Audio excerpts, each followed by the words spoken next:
unapologetic, unadulterated, and absolutely uncompromising. Greetings, brothers and sisters from around the world, and welcome back to the home, the haven, the stronghold, and the everlasting superfortress of intelligent black thought.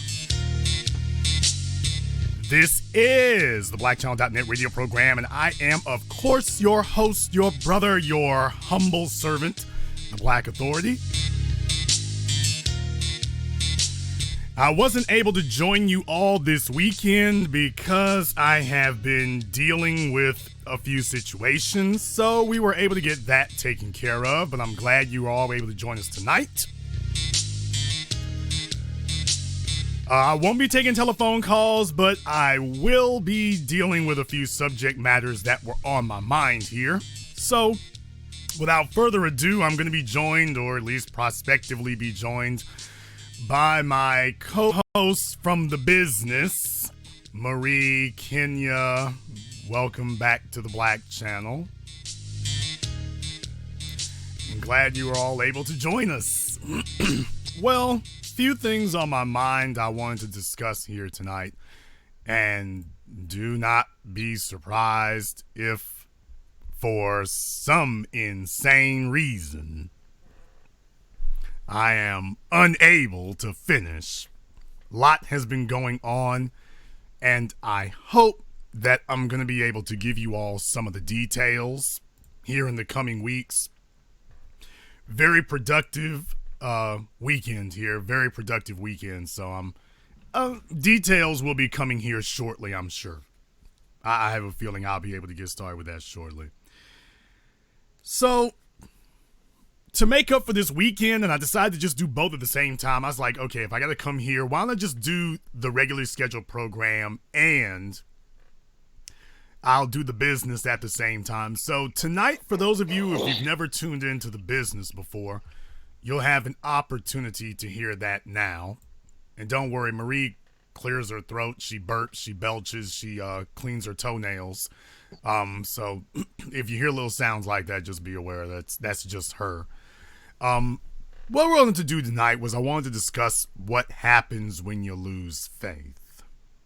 That is what I wanted to talk about. I wanted to talk about what happens when you lose faith in people.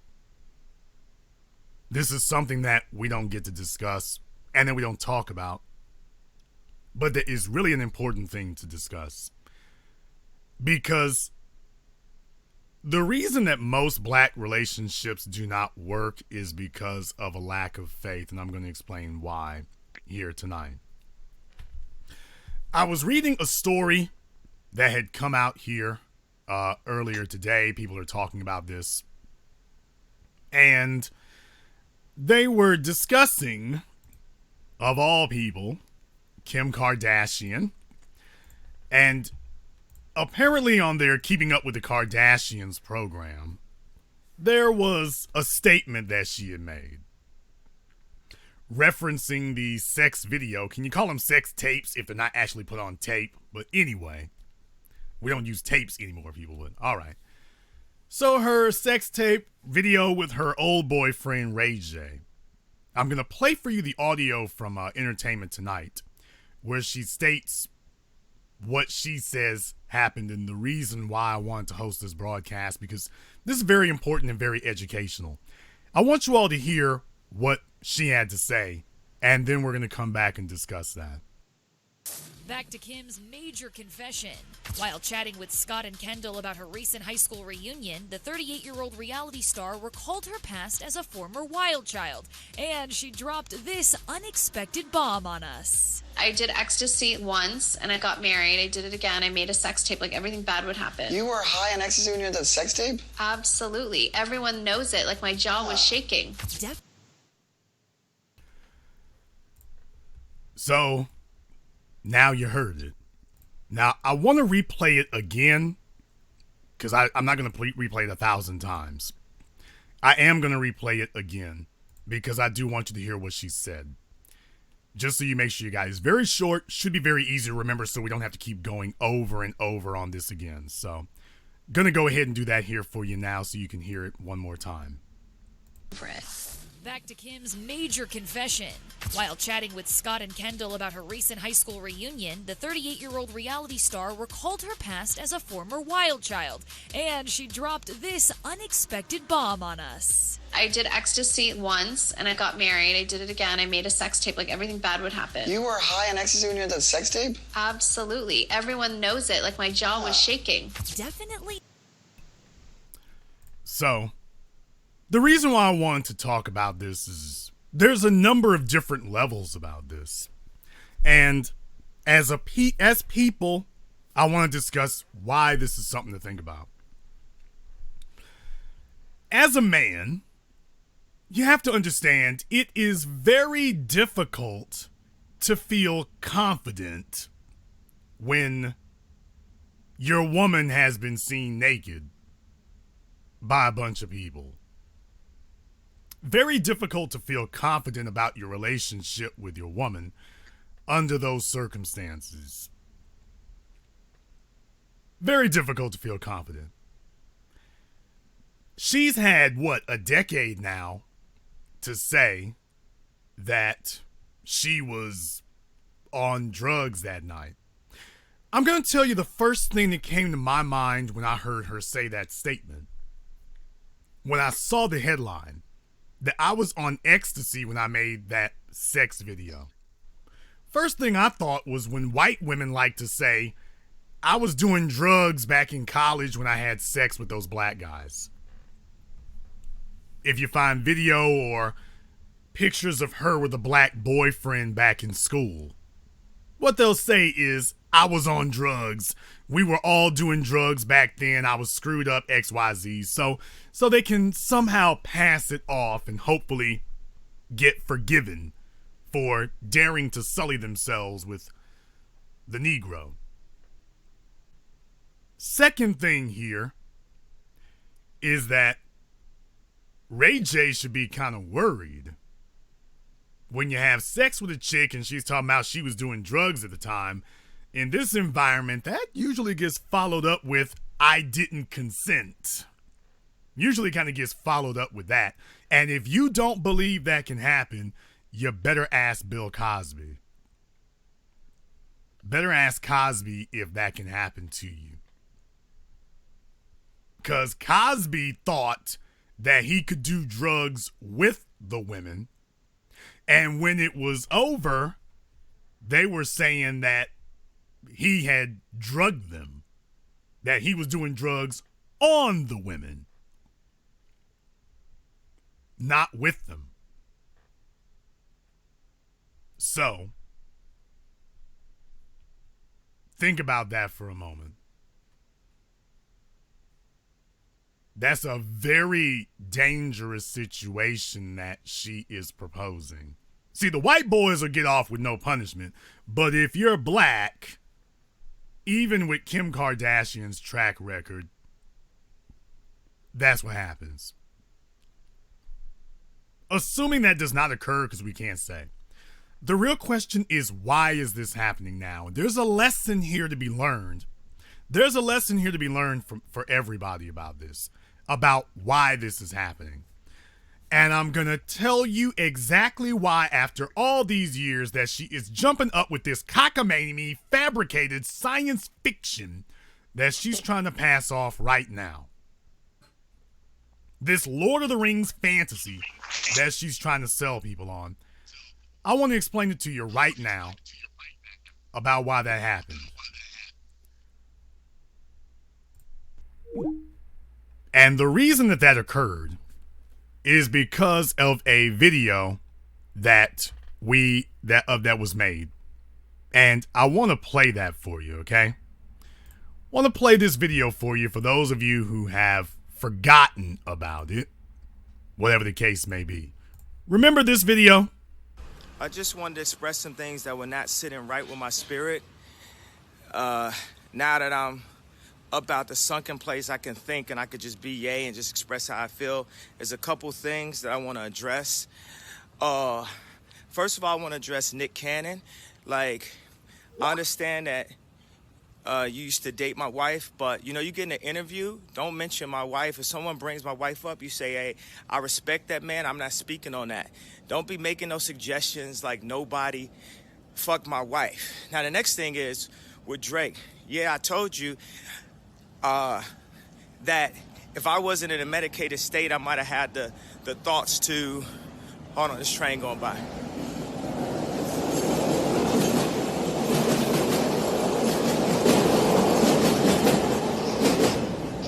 Now, if I wasn't in a medicated state, I might have thought and had the wherewithal to say,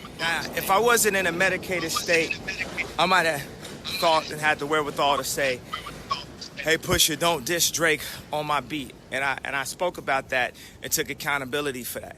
Now, what I'm looking for my spirit to take accountability is the fact that it's people making rumors or thinking that you fuck my wife and you're not saying nothing and you carrying it like that, that don't sit well with my spirit.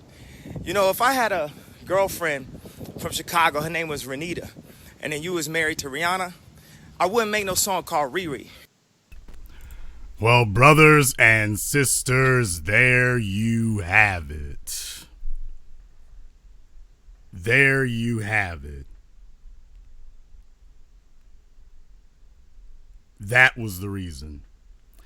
And there is a lesson to be learned here. There's a lesson to be learned here. And the lesson that is to be learned here is that you can't turn a hoe into a housewife is lesson number one. That's lesson number one.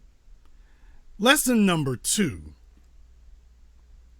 is when you are with a woman like this, you have to understand that there is psychological baggage that you are going to have to understand because that's who you're with.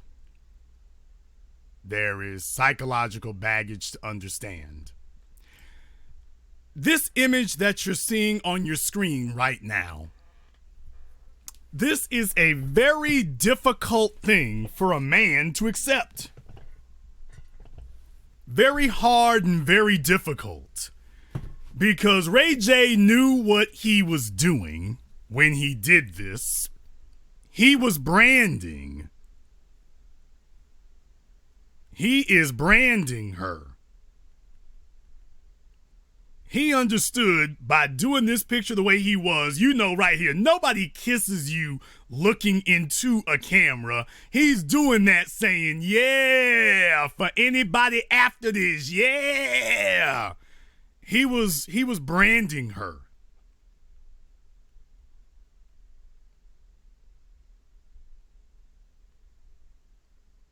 That's something to think about.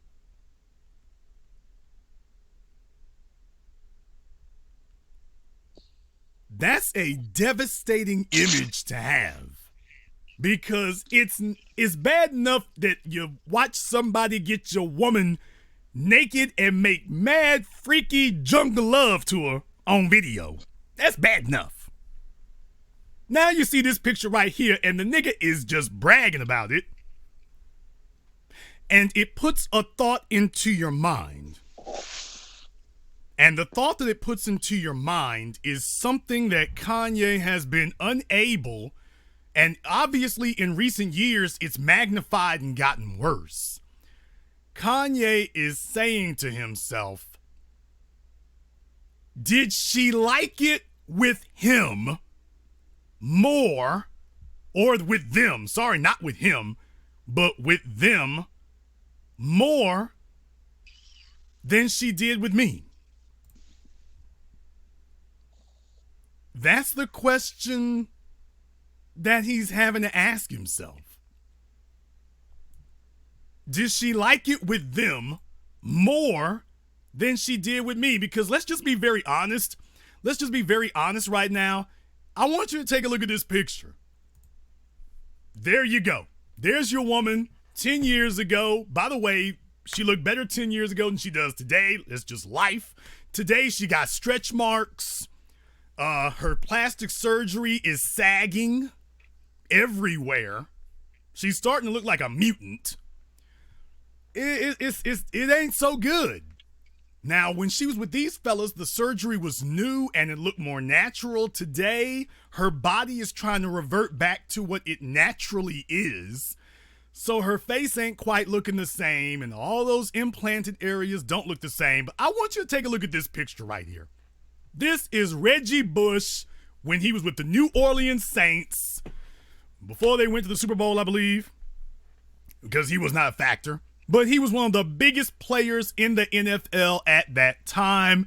As you can see, he's built like a tank. This is the position, what you see her doing with him, this is what every woman dreams about. And there she is living the life. Now, I want you to think about that for a moment. And then I want you to juxtaposition the image on your screen with this. I want you to think this over for a moment. This is Kanye. This is Reggie. Take a look at her face with Reggie. That's exuberance. Take a look at the new guy. Then you take a look at this picture, and I'm starting to see a pattern. No, I'm not. I'm bringing reality to you all. I want you to understand your relationships and why they may or may not work in certain situations. Because I'm telling you all that after Kanye's mother passed, after she died, because she tried to get plastic surgery, after she died, I'm telling you all, honestly, that he was a broken person. And when you're broken, you revert to what you really are. And I submit to you all that this picture right here, with these big glasses and awkward and this suit that don't really look like he should be wearing it. He looks like Poindexter.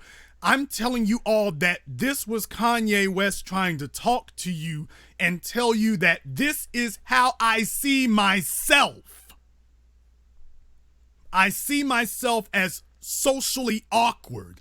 I see myself as incapable. I see myself as out of place. I see myself as nerdish. He could have dressed like anything, but he chose this as the image.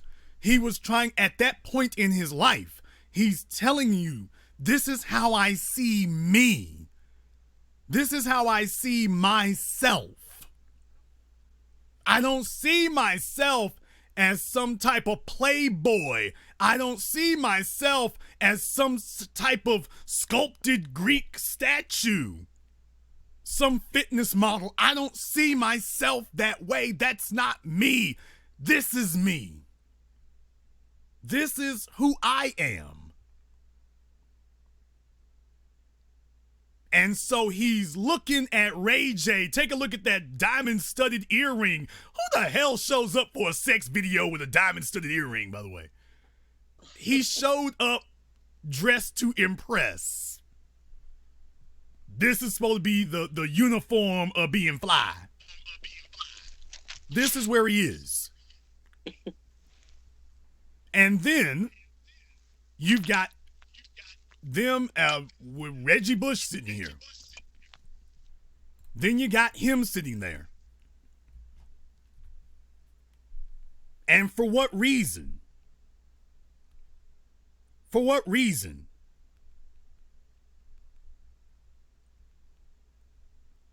How do you think that feels to him? How do you think that feels taking a look at this and wondering how you are being compared or how you stack up against it?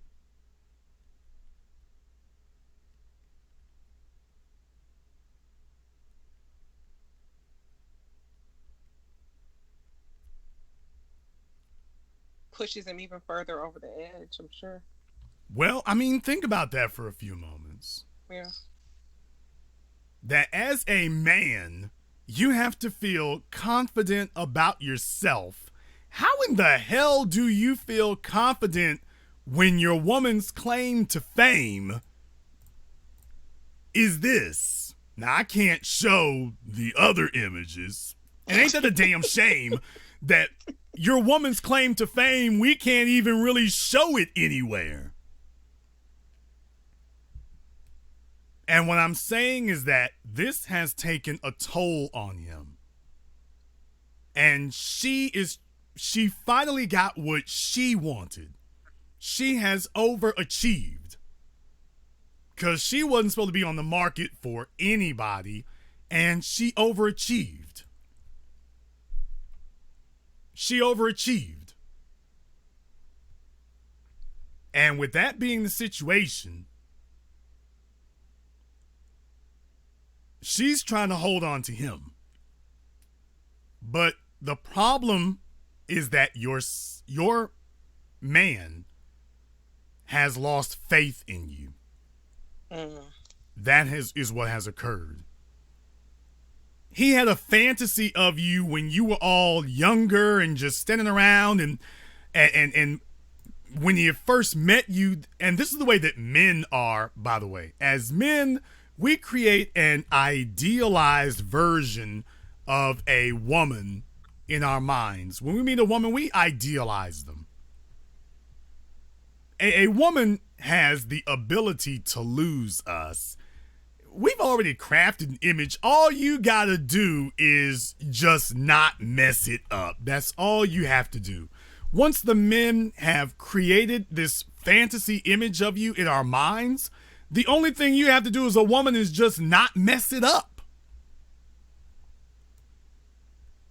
Just don't mess it up. That's all you gotta do is leave it alone. And the guy will convince himself of the rest. You won't have to convince him of anything. He will take care of the rest. Unless you do something that robs him of his ability to suspend his disbelief.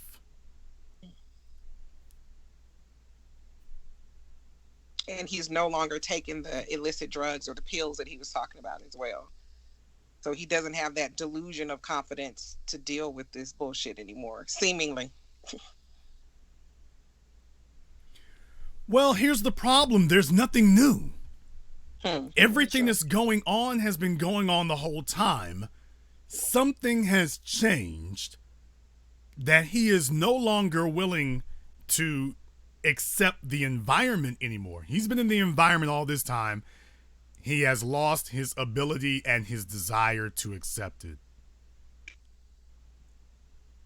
And I want to talk to you all tonight about why that is. Why did he lose his ability and his desire to accept the circumstances? Because there are a lot of women out there who are in this position and in this situation. There are a lot of you out there who are running from the ghosts of Side Piece past. You're running from the ghosts of Hood Rats past when you were in your hoe phase and it was all fun and games because you couldn't see yourself as a married woman because you felt that your looks would be here forever and that you could really just do as you please. Let's just be honest. You just felt like, hey, the men should be lucky to be with me. They should be grateful to be with me. This vagina ain't never going out of style. I will be able to have the luxury of getting married whenever I want to whomever I want to. It is my choice. I've got all the power. Take a look at this woman's face right here. Does this look like a woman who looks like she's got power, or does that look like a face of panic? Because her sisters can't hold the men that they got, and I'm here to declare openly tonight, the Kanye Kardashian marriage is officially in trouble. And it is more likely that they are going to divorce than it is that they're going to stay together. Because Kanye keeps talking about this. And what I'm saying is that she comes out of nowhere to say I was on drugs when I made that video. So Kanye goes from talking about the video and talking about all the dudes who've been sleeping with her, and then she comes out a couple of months later talking about I was on drugs. She made that statement because Kanye is at home questioning her. Yep. Kanye is at the house on the couch questioning her. And she's trying to create an explanation that will placate him. But it's not gonna work. It's not gonna work. It's not gonna work because there's no way that Kanye is gonna convince himself that the smile on your face right here is not genuine. Kanye knows what his wife's face looks like when she's genuinely giddy. She's got that girlish look on her face right here like she's in high school. Kanye knows that her eyes have never literally looked like that with him, and her smile has never really looked like that with him. A man is always gonna wonder if you liked it with dude better, and are you just over here because I've got something else that this guy doesn't have. But that if you had your preferences, you'd be over there still. That the only reason you with me is because Ray J's music career flopped and Reggie Bush's sports career flopped, but my music career never flopped. And that's the reason you're over here, that you settled for me.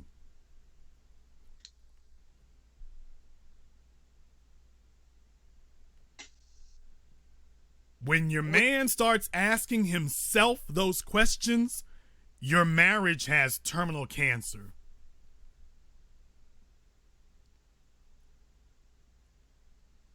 No, you said deep. Go ahead. That's deep because of the comments that he made on TMZ about getting the plastic surgery because of media pressure, when in actuality, with the way he's been unraveling over the past 6 months or so, to your point, it feels like the competition and this insecurity with what his wife may really like is playing a larger role in why he got his ass up there to go get a tummy tuck earlier this year than what he was talking about, which is really freaking sad. Really, really strange. I mean, but what does that tell you? That all points to insecurity. 100%. And the real question is, where is that coming from? Mm-hmm. You got the woman to marry you. What are you insecure about? It's not like he was walking around looking like Professor Klump. So what were you insecure about? And I submit to you that when your woman has dated professional athletes, she's dated multiple professional athletes, but she ended up marrying you. It's hard for you to say, well, wait a minute, when you had your preferences, you kept dating athletes. How the hell did you end up over here with me? How the hell did you end up over here with me when I can clearly see from your track record the type of dudes you like to roll with? You see, a man is only going to be able to keep up the fantasy and the illusion for a certain amount of time. They're only going to be able to do that for a certain amount of time. And eventually, reality is going to set in. And when it does, it's not going to go well. I'm telling you that this is a needle in his mind. I'm telling you that he's getting stuck on this. I'm telling you that this is a problem for him. I'm telling you that Kim has lost her pedestal. I'm telling you that it took a while, but he has. When a man gets with a woman, it's usually, especially in a situation like this, it's because he believes that she raises his status. Right. The problem is when your woman's notoriety comes from a bunch of dudes saying, yeah, she's real sexy and I had that. All of a sudden, there's no, it definitely contaminates the status. How do you brag about how hot your wife is when there's a laundry list of other dudes who have been with her also. It removes your ability to brag about it. He miscalculated on this one.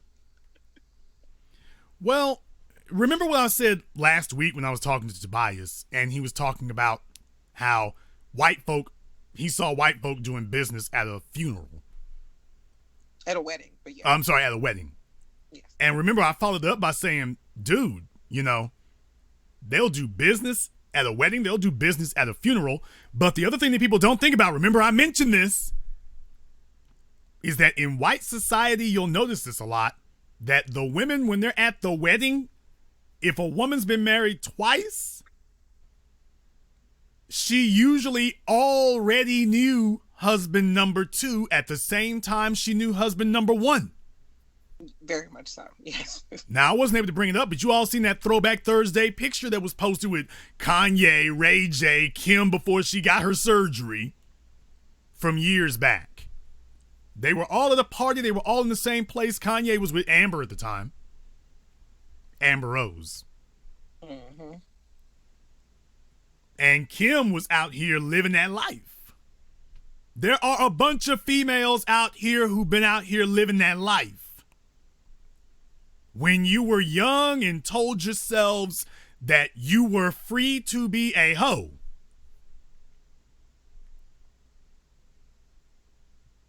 and I'll get married when I want to, and you told yourself the lie that it will not impact your ability to get married. Reggie Bush's mom said that she told him not to marry her because of that video. I don't care how good she is in bed, then you ain't marrying that wench.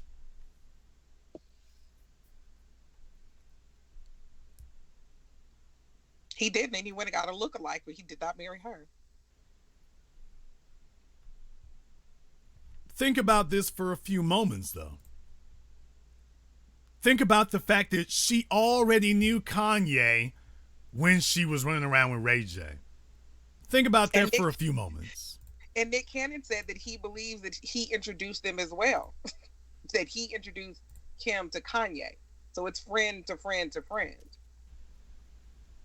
Or associate to associate to associate. Yeah, but the real thing is you're saying friend to friend. There was a circle.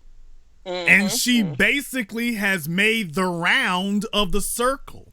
Kanye was there at the beginning, and she's just basically cycled through everybody.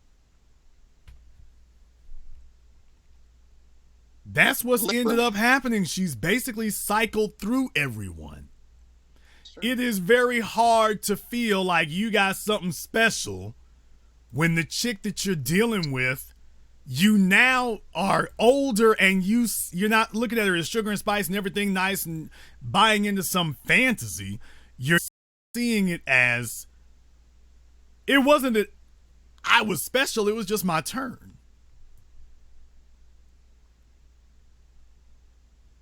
And she's cycled through everyone. Now, let me just be very clear. Kim Kardashian is a metaphor. Let me be very clear with you all. Kim is a metaphor. There are a bunch of you fellas listening to me right now. You are dating a Kim Kardashian without the body and without the money and the celebrity. There's a bunch of you fellas listening to me right now. You are dating a Kim Kardashian without the celebrity. That's the problem you got. The one you with doesn't have the celebrity. A bunch of y'all are dating a chick who been run through by 20, 30 dudes by the time she was 30. And you know it. She's telling you, all she'll tell you is she slept with a lot of people after high school or in high school or whatever. When I was in college or whatever. There are a bunch of you who are dealing with chicks who are trying to become reformed hoes. There are hoes who are trying to get parole. Let's just be honest. Yo chick got a sex video. Yo chick got sex pictures. pretty much every female listening to me right now, you know damn well you have sent a naked picture of yourself to some dude that you were trying to get his attention. Today, you got a cell phone and nothing to stop you. You see, back when I was in high school, you didn't have a way of sending pictures to random strangers like that. Today, fellas online, you're not used to getting attention. You're desperate to get acceptance and attention. And you're like, okay, well, if I show him some of these jiggly bits, because you see how fellas react to that. So the females listening to me right now, all of you, every single one, including the ones on the phone, all of you have sent naked pictures of yourselves. If you haven't sent a naked picture of yourself, it's because nobody wants to see you naked. I've never sent a fully naked picture to anyone. Well, thank you for your candor. Just be the best hoe you can be. Now, my point is, if you haven't sent a naked picture of yourself, it's because nobody wants to see you naked. So let's just be honest. If you sit up here and say, I would never do that, because don't nobody want to see you naked. Yes, every female. I said everyone. Fellas, don't let them lie to you. Don't let them. Fellas, we got to stop being naive. We got to stop being naive. Fellas, you have to stop being naive. What the hell? Take a look at what's walking around out here on the streets out here. Is that Coretta Scott King, or is that Kim Kardashian that you all see at your high schools, at your colleges, at your jobs? And we all want to sit here and play games because you fellas are trying to hold out the fantasy that, well, no, it ain't like that. My chick is different. No, your chick that's your chick too. Not my chick. Yes, your chick. Yes, yours is doing the same thing. If she hasn't done it with you, it's because that you don't really excite her in that way.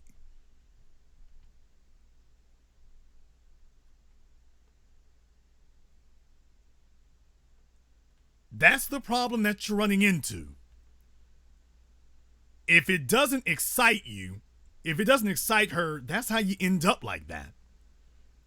If it doesn't excite her, you're going to end up that way.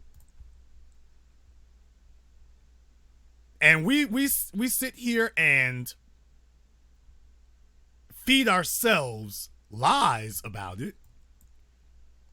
And we tell ourselves, well, you know, my chick is going to be different. You're holding out fantasies. And those fantasies are going to sustain you for a very short amount of time. But this idea that the woman you with is different. Fellas, these women, you wouldn't have Nicki Minaj's album sales if your woman wasn't digging it. T.I. wouldn't have his out. Go ask if you want to do a really quick test, go ask the chick you are talking to, ask her about a song from T.I., Lil Wayne, whatever gangster rapper that only hoes would be listening to. Ask the woman that you're interested in about some of them dudes' music. Ask her what her favorite song is by that guy. Ask her what her favorite Drake song is. If you don't think your woman's a hoe, if you don't think she's like that, ask her what her favorite Drake song is. Drake is for the chicks who think they're going to be reformed hoes. Try that one. Try that one. Try Lil Wayne. Try Rick Ross. Just go ask them their favorite song from any one of these rappers that only hoes would listen to. First of all, millions of people listen to their music. Actually, no, millions of people may be aware of the artist. I'm aware of Drake, but I only know 2 of his songs. And not those are the diss songs. Was that Back to Back and Energy? I don't know any of his songs where he's singing and all that stuff. I know he does that. I don't know anything about that. I don't know anything about that at all. I know who Kim Kardashian is. If you asked me what was my favorite episode of the Kicking It with the Kardashians, I wouldn't be able to tell you. I know who she is, but I don't follow her. Your women will try to tell you that they know who these rappers are, but they don't listen to them. But if you ask them, they'll tell you they know about the lifestyle, but they don't follow it. They're going to say that. But then when you ask them these questions, all of a sudden, you sure do know a lot for somebody that don't engage in that life. You sure do know a lot. And as fellas, you got to stop being naive.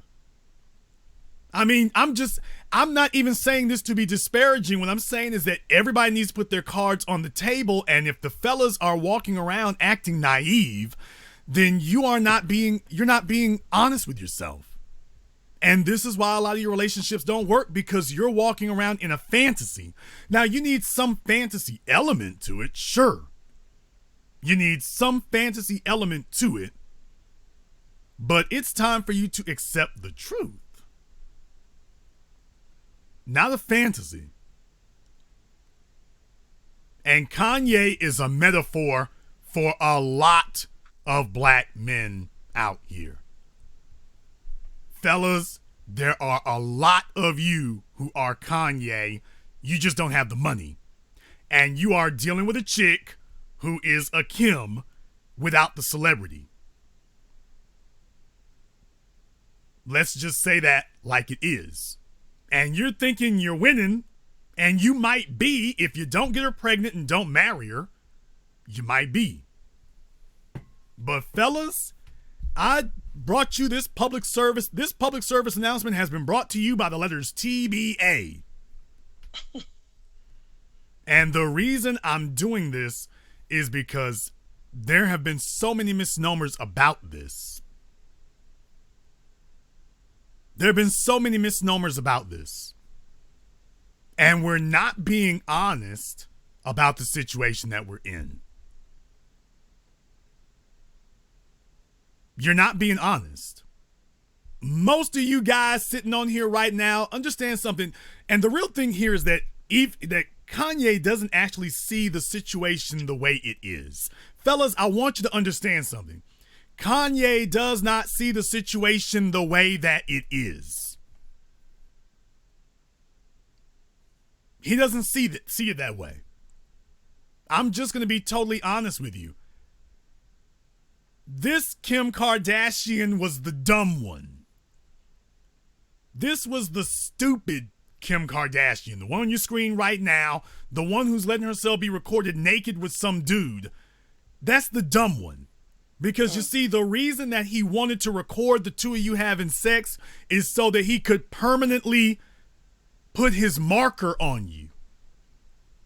This was Ray J's way of marking his territory permanently. That even if the day came where he didn't have you or didn't want you, he's going to make sure that ain't nobody else going to follow up behind him. He's going to make it very difficult for somebody to follow up behind him. So fellas slid through and laid up for a minute, and then they rolled out. Because ultimately, they could not handle being with someone carrying that stigma that, well, this is just what she do, and everybody gets their turn. If they got enough paper or enough notoriety, everybody gets their turn. That weighs on them. But understand, this was the dumb Kim Kardashian. And you know what? This was the dumb Kim Kardashian too. This was the dumb one also. In all honesty, this is the dummy also. Because her mother, who cheated on her father, Robert Kardashian, with the pool boy. Very true. Her mother was old enough and wise enough to understand that this is not the business, this is not the way to go. Her mother was old enough and wise enough to understand that. So, well, she was out here being the town slut and using her vagina to get sexual thrills. Her mother was like, girl, you need to be using this to invest. You need to be using it because eventually it stops. And I didn't mind losing the damn pool boy and the sex. What broke my life was losing your father. Because the pool boy wasn't a producer. In the chat room, I need you all to focus. I see random comments. Focus on what's being said. This is why a lot of you are in the situations that you're in. Focus on what's being said.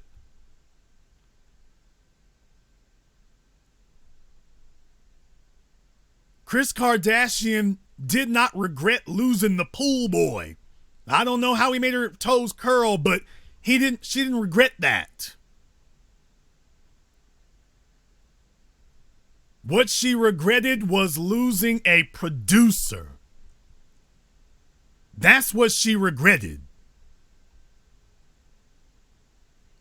That is what she regretted, was losing her access to a producer.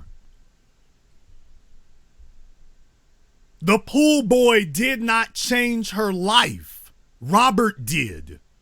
Ray J did not upgrade Kim Kardashian. Kim Kardashian upgraded him. Reggie Bush did not upgrade Kim Kardashian, nor did he have the ability to, because once his sports career was over, and by the way, did you realize she got with him and a couple of years later, it was done. That's the way sports work. It's not because of her. Her mother understood, baby, he is one broken ankle away from it all being gone. He is one torn ACL away from it all being gone.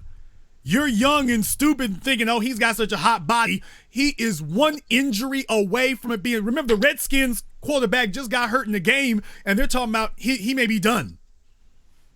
His career may be over. One injury. Just one. And ultimately, that's what did it to Reggie Bush. So ultimately, it did happen to him. And his mother understood that. Mm-hmm. His mother got it because she's older and she sees being some young gal whose womanly parts are twitching because some dude walked by. That's not what you use it for. You are supposed to use your attractiveness to bring in the man who will give you permanent social and financial stability.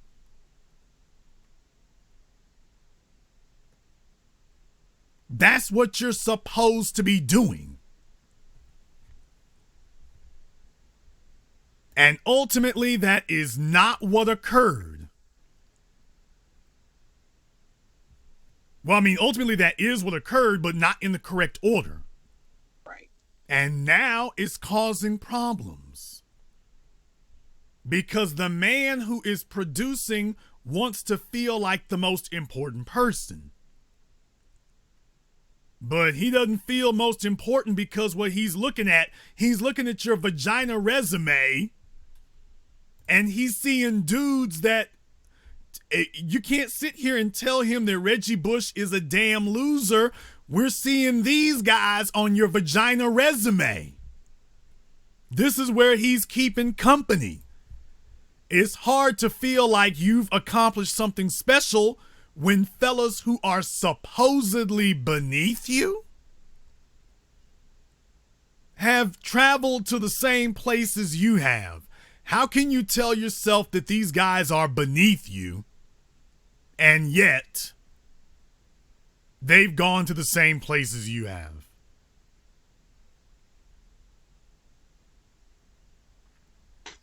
But he did for a time. He believed that. Or he acted as if he did. Enough to marry her.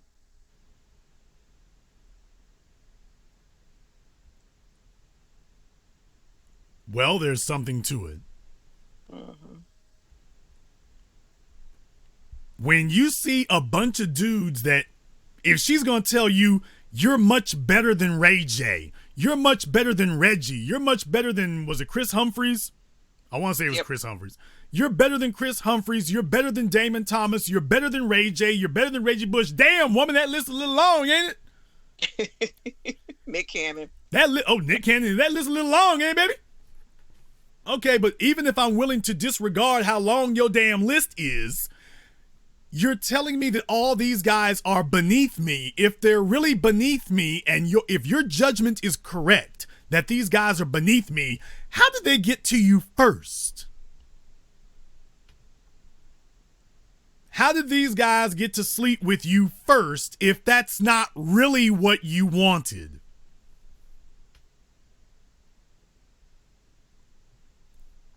And ladies listening to me tonight, all of you are dreaming about having a man who will produce. Kanye West is doing everything today he was doing before he met her. He's still in the studio. He's still networking. He's still turning out hits. He's producing other people now. He's elevating in the game. She doesn't have to get up every morning and ask him, are you going to go do this? He does it automatically, and the results and the benefits come from it. Every woman wants a man who's going to get out there and get the benefits and generate them without her having to kick him in the ass. This is just what he does. That's security. But the day comes when that man looks at you and asks himself, do you fit his life? Yeah, he had this fantasy that the chick he should be with should look a certain way. But he's going to start adding up the benefits. And he's going to start saying, is this where we really want to be? And there are a bunch of women listening to me right now. You were raised by women who were experts at failing. And they have raised you to fail. So y'all end up with Mr. Gigolo with the diamond earring.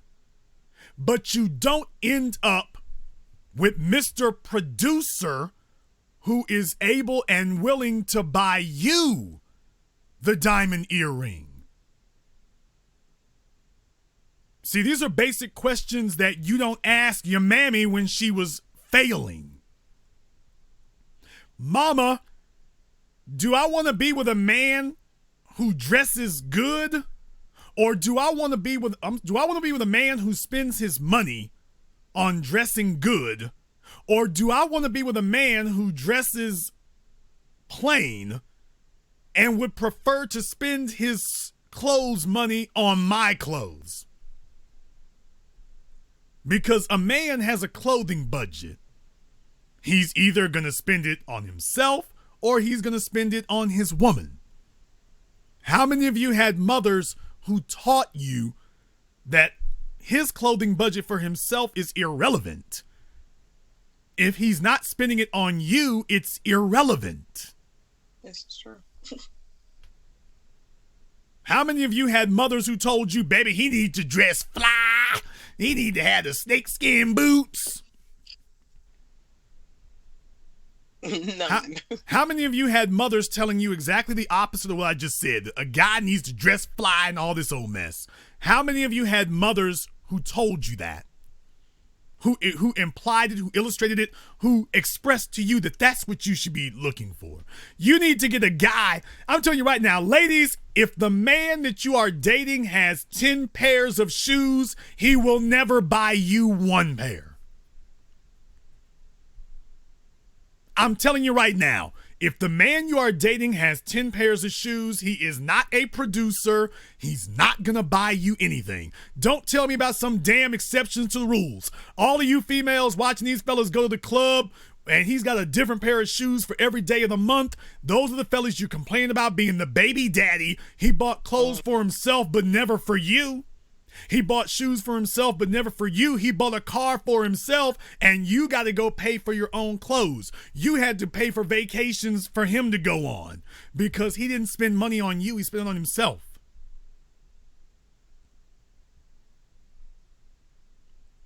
Michelle Obama said Barack wears holes in his socks. Yeah, he also became the leader of the free world. His priority was not his wardrobe. His priority was being the most powerful man on the planet and the first black, in quotations, president in history. He accomplished both with holes in his socks. Meanwhile, the flashy dressers, the Coleman Youngs and the Andrew Youngs and the Mark Morials and the, dare I say it, Marion Barry, no insult to him, he's the greatest ever. But the fellas who focused on being well dressed, the Kwame Kilpatricks. Yep. All the fellas who had a different pair of socks for every day of the month, a different pair of shoes for every day of the month. And the fella who dressed funny, who dressed awkward, his suits never really fit him, to be totally honest with you. They didn't really fit him all that great. He was the one who made it to the White House. he was the one who made it there. Because his priority was getting to the White House, not how he dressed. So the question that you have to ask yourselves is, how is it? Do I want a man who's going to the White House, or do I want a man with 20 whose priority is how many shoes he's got? That's the question that you have to ask yourselves. What is your priority? Do you actually know what the priorities in a man should be? In the chat room, you asked, is there no redemption for the hoe? Can't people change? Yes, people can change. Absolutely, people can change. Here's the problem. People don't change. I mean, people changing, that's a lie we tell ourselves. People keep doing what they want to do until they can no longer do it. I submit to you that if your woman has been having sex with a dozen men over the course of a decade and they were all athletes and singers, that is what your woman really wants. Let's just stop lying.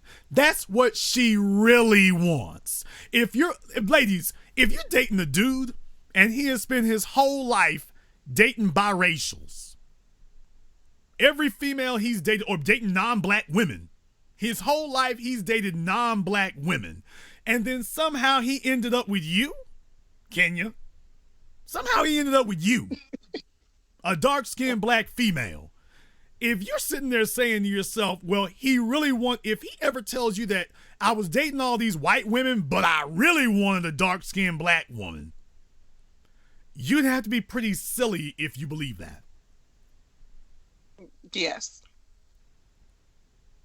He had his choices. And he chose. Yeah. He had his choices, ladies. He had his choices. If he was dating biracials, if he was dating high yellow women, if that's all he's ever dated, that's what he wants. If you take a look at the women that your man has dated and all of them have big behinds, that's what he wants. And then you come through the door built like Alicia Keys. If he married you, just understand he probably would have preferred something different. Now, what you got may have been, men are also creatures of cost-benefit ratio analysis. And for those of you who don't know what that means, that's just a fancy way of saying we take a look at the pros and cons, and if the pros outweigh the cons, we go for it. So yes, if you used to be a hoe, you can develop skills and you can develop abilities, and you might be able to Eve your way out the game. You might be able to Ciara your way out the game. You might be able to do it. You might be able to find a sucker who's willing to roll the dice. But it's going to be a situation where you are really going to be stuck because there are not enough suckers to go around. There aren't enough suckers to go around. So as far as hoes go, men will have sex with you, but you will never be his first choice. Now, I'm just telling you right now, if you're a Kim Kardashian, a man might marry you, but he is always going to hold out hope that there is a better option. And the chink in the armor that you're seeing with Kanye now is the proof that the chink in the armor has gotten bigger. Yeah. The chink in the armor has gotten much bigger. And eventually, at some point, it becomes cancerous. Oh, wow. And I'm telling you, it took a while. And that's another thing to ask you about. That's another thing. You really got to ask yourself some questions. If they say that men look for a woman like their mother, I know I'm going to get into trouble for what I'm about to say. I know I am. But I'm just kind of wondering that if it's true that men look for a woman like their mother, if your mother is the first feminine example that you see that sets the tone for the type of women that you will be comfortable with in the future because you're most comfortable with her, if it sets that tone, I got questions. I think that goes to temperament, Jason, not Who's history. wait a minute, whose temperament? Kanye's or mine? No, you look for a woman like your mother, meaning your mother's temperament, not your mother's past sexual behavior. Or wait a minute. How do you separate those two? Well, you wouldn't know about. Well, you could know about the way. Dear, okay, what you just expressed, that's the lie that women, and particularly black women, tell themselves. Black women will be in a home having sex with 3 dudes, with the kids hearing your feet knocking against the wall and moaning and every damn thing else, and she'll come out the damn room talking about the kids didn't know what was going on. This is how abusive black women are and how they talk. And I want to see that nonsense stop. Your kids see your sexual behavior. They see your sexual habits. They know about these uncles that anybody ever mentioned. They know about mommy's special friends. They know about that. The kids are not fooled. And when they get grown, they know what the hell the deal is. The only person you're fooling is yourself because you want to give something that gives you permission to keep doing what you're doing. You want to hide your guilt and conceal your guilt. You're doing wrong things and telling yourself that they don't know. This is how abusive it is. Baby, the kids know.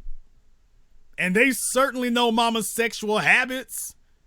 They know if your mama was just a chick who sat at home baking cookies all day, you know damn well my mama didn't do nothing. She didn't go anywhere. She didn't talk to anybody. She was like a damn Amish wife. You know that's the case. If your mother is a single mother and unmarried, but she's out on a regular basis, you know what kind of woman she is. And what I'm telling you is that if Kanye married Kim with her defining characteristic being her sexual history, that's not a footnote of Kim Kardashian's history. That's the damn first 12 chapters. I agree with that part, yes. Out of a 15-chapter book, the first 12 chapters are Kim Kardashian's sexual history.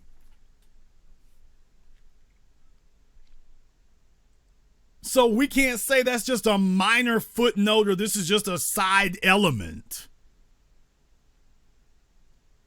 It is not a side element. This is who she is. So if he married her with the major characteristic of her personality being her sex life, I am telling you that is because that was the type of woman that he was conditioned in the home to accept. And we don't want to talk about it, and I don't want to talk bad about the dead. I just don't want to lie on them either. If Kanye married Kim, that's because his mother has a lot in common, or had a lot in common with Kim, including the willingness to get plastic surgery. If you all sit here and think about it for a moment, you're going to start seeing a lot of parallels, personality-wise. You're going to start seeing a lot of parallels, and you might not want to think about it or hear it, but understand, if you listen long enough, you're going to start seeing parallels. Don't tell me that the only parallel between Kim and his mama was a desire for plastic surgery.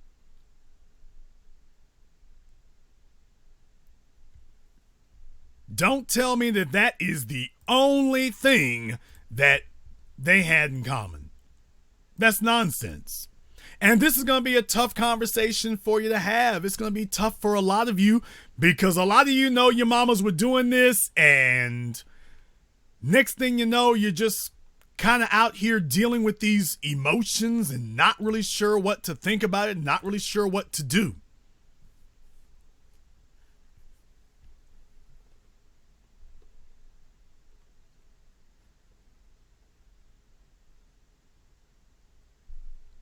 Can we be honest?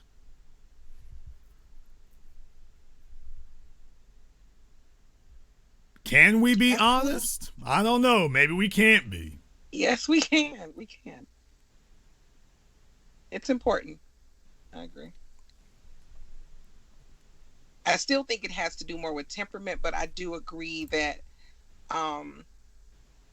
children get accustomed to what they see, and they do try to replicate that in their adult lives. So there's definitely a correlation. I'm not sure exactly, where it is with how Miss West lived her life and how she dated or interacted with men.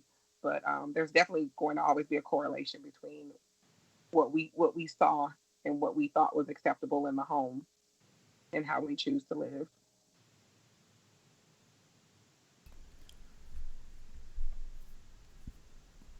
One of the worst things that I noticed from this,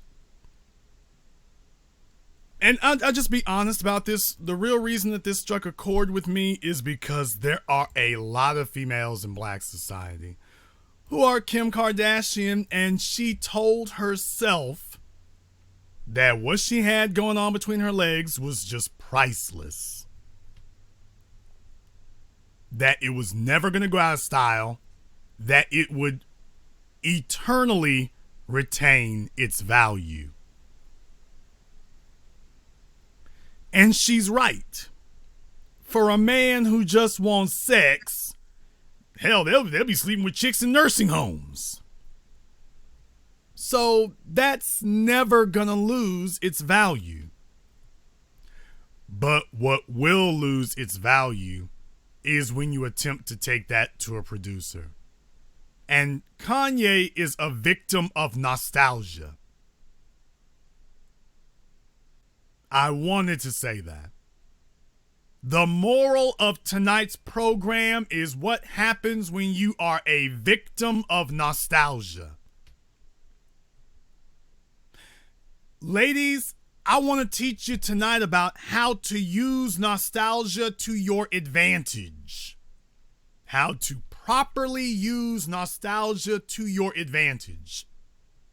And the way that you properly use nostalgia to your advantage is that when a man forms an emotional attachment to you, understand something. The time at which men are supposed to the time a woman is supposed to get maximum benefits from a man is in her mid-20s to her early 30s.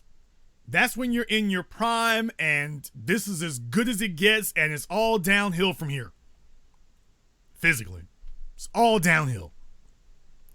If a man is still providing you benefits into your late 30s or your 40s as if you were still a 25-year-old, that is an irrational response. He's supposed to go find a 25-year-old to give those benefits to.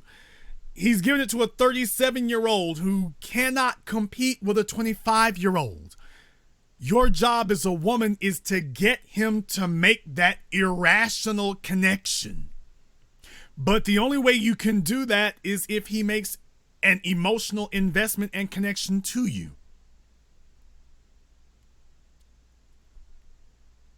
And women fail because they are unable to get a man to make an emotional connection. That's the problem that you have.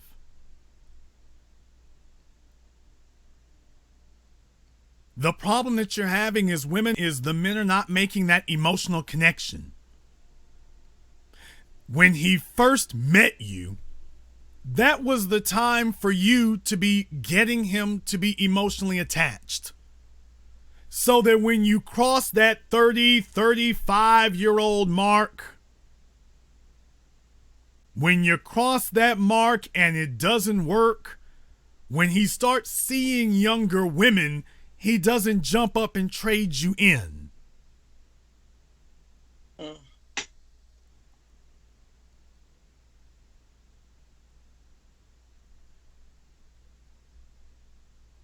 You're supposed to be able to get him to make that attachment.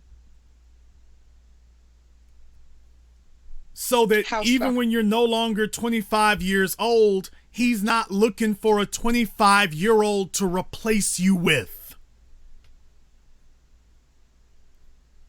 Makes sense.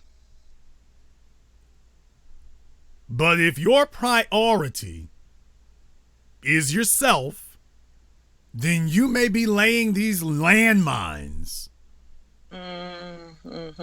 that one day are going to explode on you. Because what's happened is she has destroyed the nostalgia.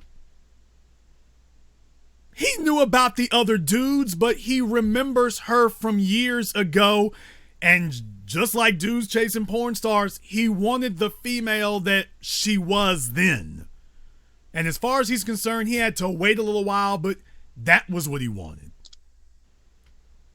And as long as a woman does not disrupt that fantasy or disrupt that image that we hold of her, a man will fight dragons. He will swim through hurricanes. He will go out in the front yard and fist fight tornadoes. As long as the woman does not disrupt the image that we have of her. If we put you on that pedestal, nothing on this earth can knock you off of it except you.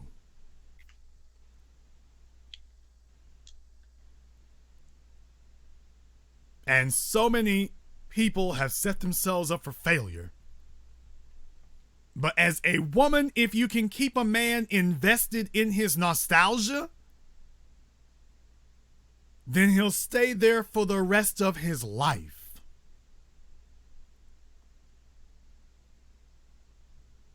He'll be there for the rest of his days.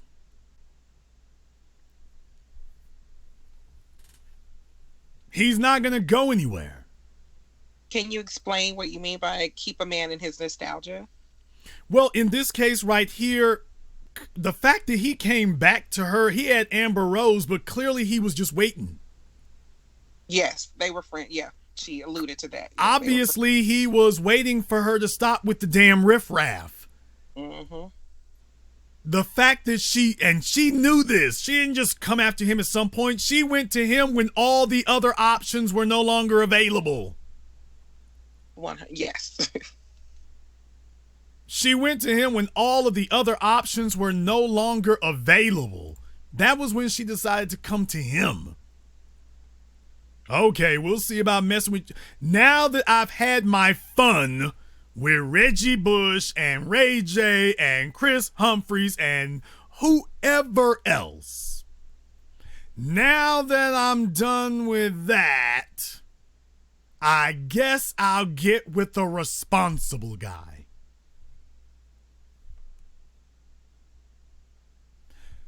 You have destroyed the nostalgia. And what's really destroyed it is the ghosts of Hood Rat's past are still talking about you. Yes. The problem is they're still talking about you. This image right here is messing with his mind. It's messing with it because it's destroying the nostalgia, because a man can live with your past as long as your past ain't walking around the damn house saying, "Can you give me some water?" If you are a single mother, you are still in your relationship with your ex. Y'all got a kid. Your relationship with your ex is still ongoing.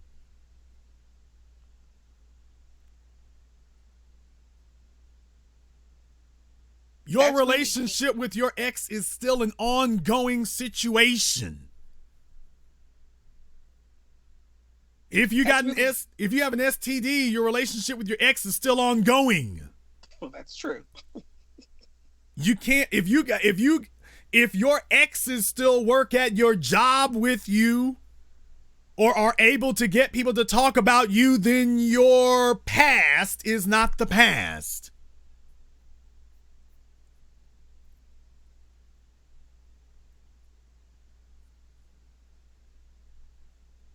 How can he maintain his nostalgia when his nostalgia is under assault every day?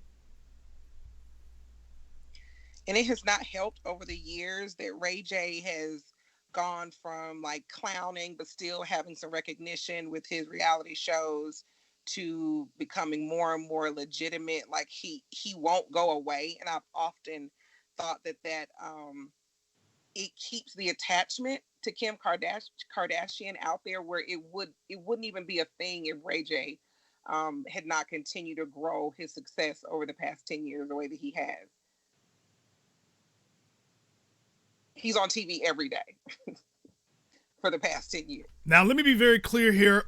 I'm not really speaking about men in general. I'm speaking about men who produce. Because take a look at what Ray J did when he was younger. He's got the earrings and he's making sex videos. Kanye wasn't doing that. He was dating Amber Rose. By the way, he was dating Amber Rose. Back to that thing about men look for a woman like their mother. He was dating Amber Rose. What was the major factor of Amber Rose's life?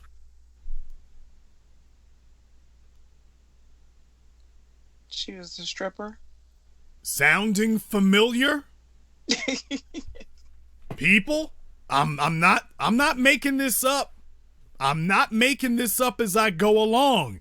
If Kanye West's mother was a square chick, then Kanye would be out here in these streets dating a bunch of square women, because that was what raised him. That was where he saw a home environment, and he's going to recreate that. If Kanye's mother was just a awkward square chick, he'd be chasing awkward square chicks. He's got a history of chasing chicks whose major characteristic is their sex life. In case those of you thought I might be reaching before, by the way, this is a whole lot of stuff we're touching to be reaching.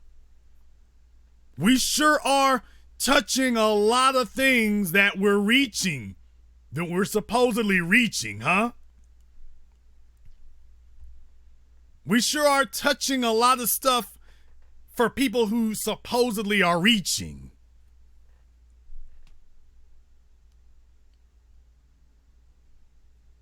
Interesting how that works. Some of you are in denial because you know we're describing your mama, and you don't want to hear us talk like this about Kanye because you're starting to say, wait a minute, that can't be right. My mama would do it. No, that can't be right. Yes, it's right. You need to reconcile the reality of that in yourself. Kanye is following the example that he saw. The women that Kanye dates are an example of a reflection of the reality that he saw.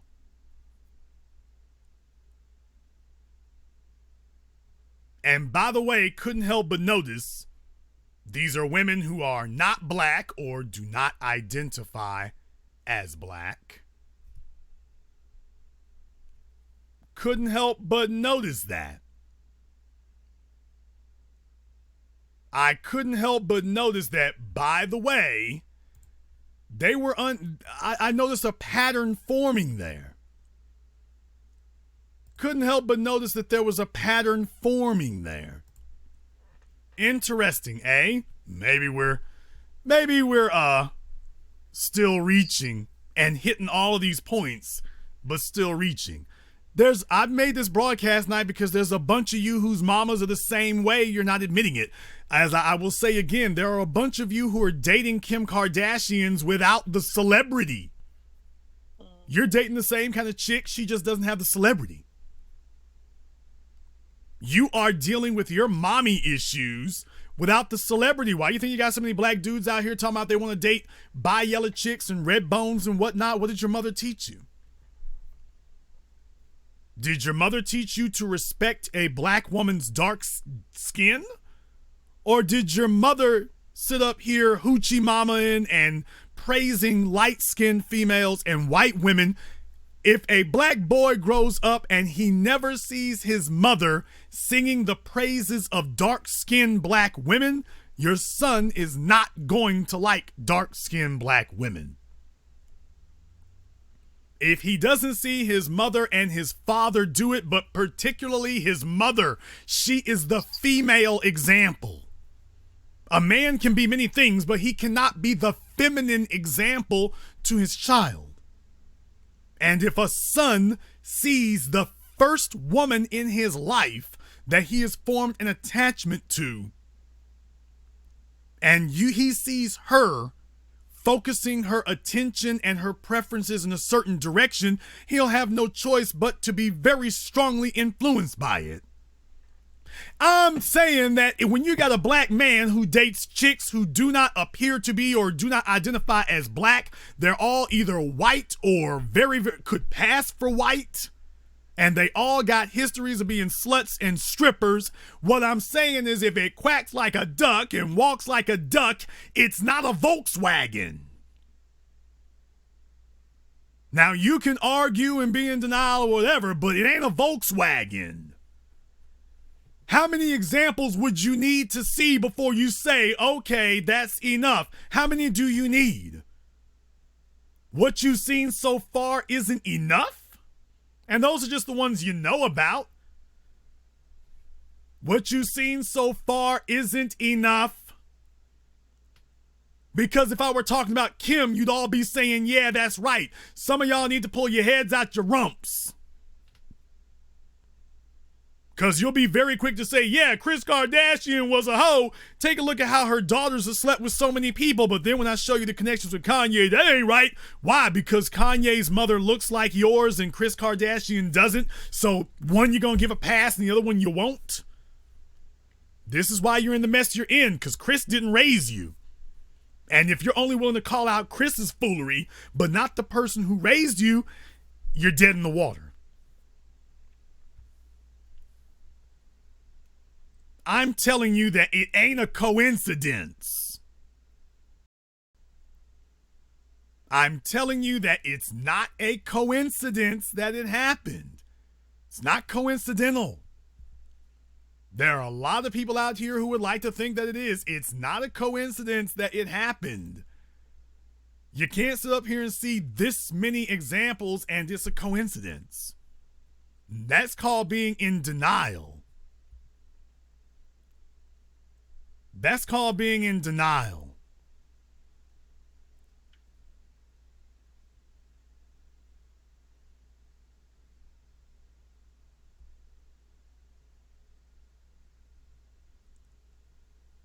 And eventually, in this stew of psychoses, this stew of neuroses, eventually what's going to happen, because it always does, with a man who's got means, eventually a man of means, if life messes with him long enough, it's going to put him in a position where he has to stop what he's doing and just sit for a while. That's what's going to happen to him. Kanye has a luxury that most people, and particularly most men, do not have. He's got the ability to just sit. He's got the ability to have a nervous breakdown and just sit for 6 months. With people telling him, you know what, you need to just take 6 months off and do nothing but get your head together. Most people, most men, and particularly most black men, cannot do that. So they have to acclimate to the environment and just live with the problem. Kanye has had the ability to have people say, you know what, why don't you just take the next year off and get yourself together?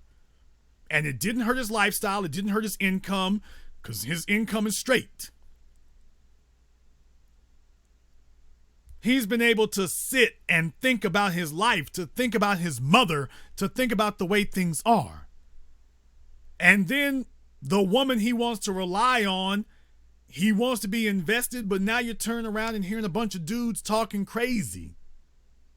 They're saying things about her that only a man who has been intimate with her should know. And the shame of this is that Kanye does not realize that he won. Now, I don't know if the prize was ultimately worth winning, but what I will say is Kanye won. The reality is that he did beat the Reggie Bushes. He did beat Ray J. He did beat Chris Humphries. He did beat Nick Cannon. He did beat them. You know why we know he beat them?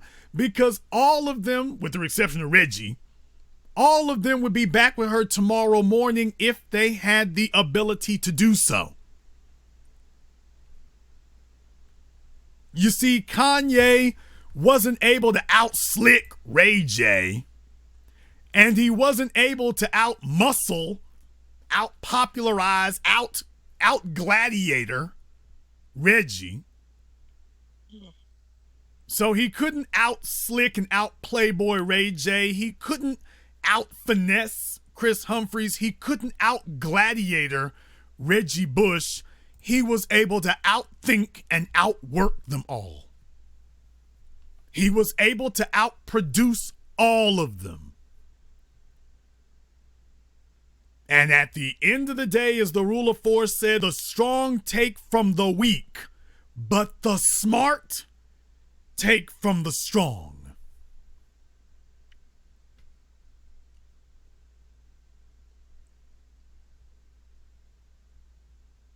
Kanye was the smartest guy out of all of them. And ultimately, he was able to take from all of them. But he's not comfortable with it anymore. And I'm going to tell you why he's not comfortable. Because when he first got back with Kim, he was insecure. He was insecure about himself. He didn't have confidence in himself. What I'm telling you is that as he gets his head together and his act together, he's starting to say to himself, you know what, Kim? I'm starting to think I wasn't the one who got lucky getting with you. I'm starting to think you were the one who got lucky by being privileged enough to marry me. All this time you've been selling this idea that we were all lucky to get into bed with you. I get the baddest broads out there and ain't gotta run no football and ain't gotta sing no tunes and don't have to wear no goofy ass earrings. By the way, I can do all of that. I've outproduced anybody you ever met, and I'm still doing it and didn't have to do none of the stuff they did. So I'm starting to feel that you are lucky being with me. And if that thought has actually started to grow roots in his mind, then right now what he's doing is he's raging at these other dudes. Hey, y'all need to put some respect on my wife's name. Or to be totally honest with you, that's not really what I heard. Let me go back and play that audio one more time of what Kanye said, because that wasn't really what he said. So let me play that audio again so you can hear exactly what he said. I just wanted to express some things that were not sitting right with my spirit. Now that I'm about the sunken place, I can think and I could just be yay and just express how I feel. There's a couple things that I want to address. First of all, I want to address Nick Cannon. Like, I understand that you used to date my wife, but you get in an interview, don't mention my wife. If someone brings my wife up, you say, hey, I respect that man, I'm not speaking on that. Don't be making no suggestions like nobody fucked my wife. Now the next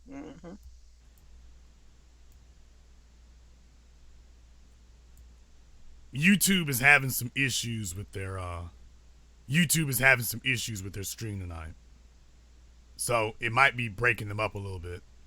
But YouTube is having issues with their stream. We got a lot of people on here, so they're having issues with their stream. But In that video, what he said was, if anybody asks Kim, Nick Cannon, if anybody asks you about my wife, you tell them I respect that man.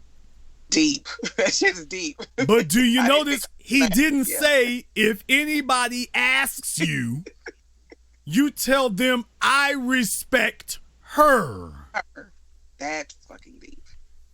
Fellas, there's a bunch of y'all dating Kim Kardashians and you don't want to hear some real game get thrown down at you right now. I'm giving you the business. I'm giving you the business. Yes, the stream is back on. Soak it up. I'm giving you the business right now. I'll see you at the checkout lane. I'm giving you the business.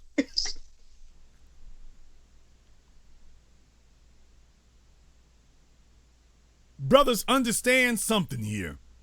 This is a situation that I want you to understand.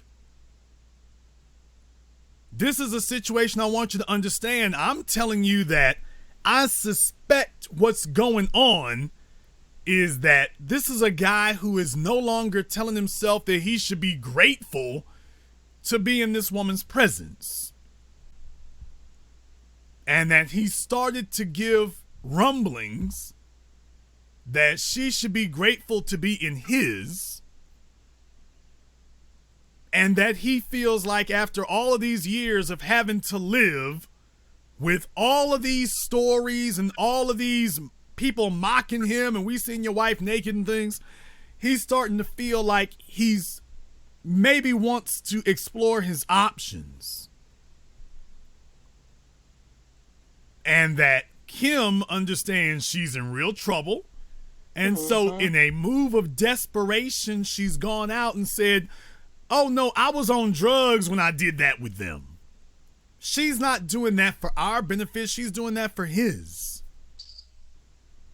This is the revenge of the producers. I suspect that's an element of it.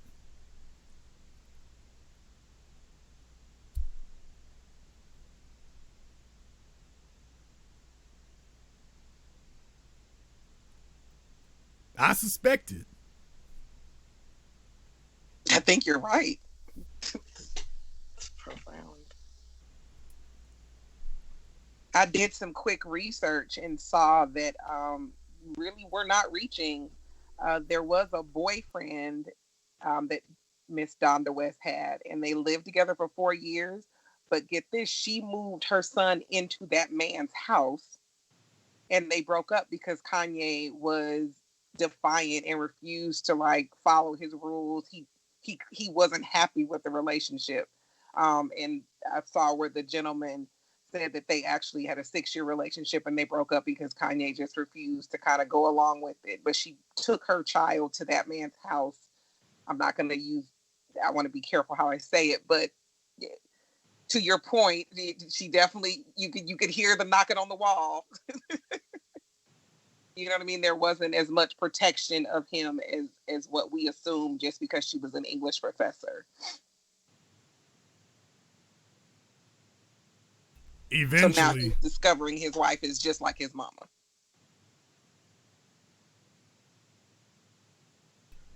Eventually what ends up happening is a man's not going to stay your fool forever. Mm. He's not going to stay your fool forever. He is not going to stay your fool for the rest of his life.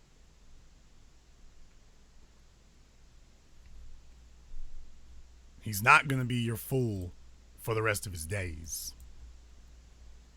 As a woman, hopefully you can entice him to invest in being your fool, but you're going to get yourself into a situation you can't get yourself out of.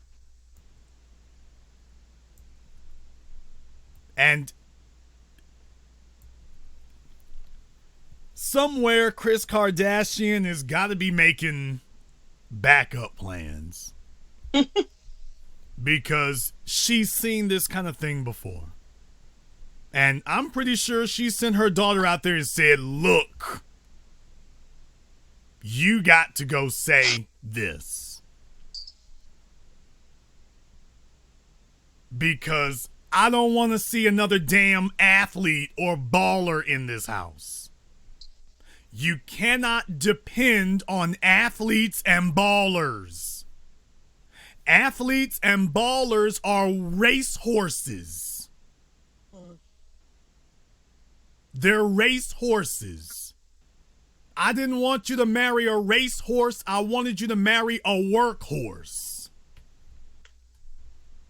I don't want you chasing some dude that somebody else whose earning capacity is limited by how long he can run.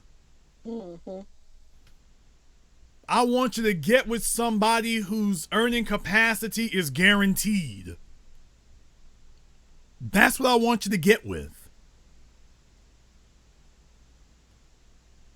I want you to be with somebody whose capacity is guaranteed. So it is my supposition that her mama took her to the side and said, look, we need plausible deniability because the potion is wearing off and the glow, the shine, the luster is wearing off of you. He been in bed with you every night now for years. Y'all got 2 kids. He doesn't see you as this immortal princess anymore. Right. And he's starting to become restless. And right now, he's taking it out on other men. Right now, he's talking to them. In a minute, he's going to be talking to you.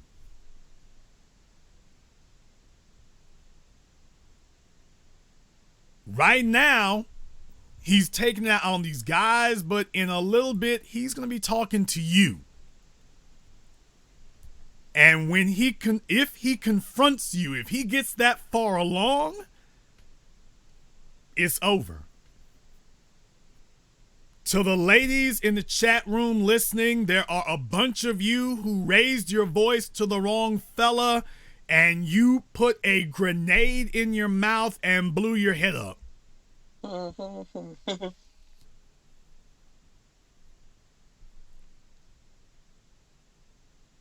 You put a grenade in your mouths and blew your heads up here, and you can talk about her as a historical anecdote, but you can't really do anything else. You're watching the same mistakes get committed over and over. You just don't recognize it because the guy you're with ain't named Kanye, and he's not making $20 million, $30 million a year. That's the problem that you're running into, is you're failing to make the connection because the scales of income are not the same. But the reason you can't get with a Kanye making $20 million a year is because you are unable to capture and entice the attention of a man making $200,000 a year. I'm an honest statement.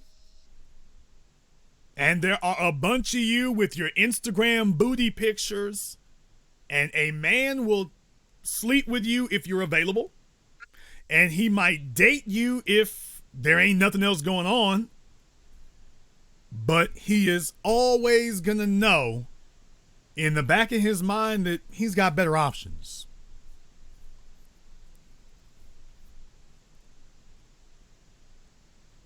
That's the problem. He is always gonna know in the back of his mind he's got better options. Or one day he's going to wake up and realize it. Maybe he doesn't realize it at the beginning. It might take him 5 years, 10 years to realize, I've been underachieving. Your breasts don't sit up like they used to. I'm having buyer's remorse.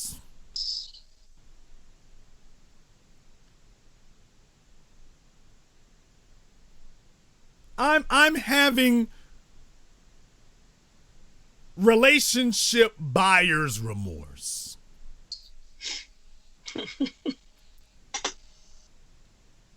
I think I could have got a better deal somewhere else.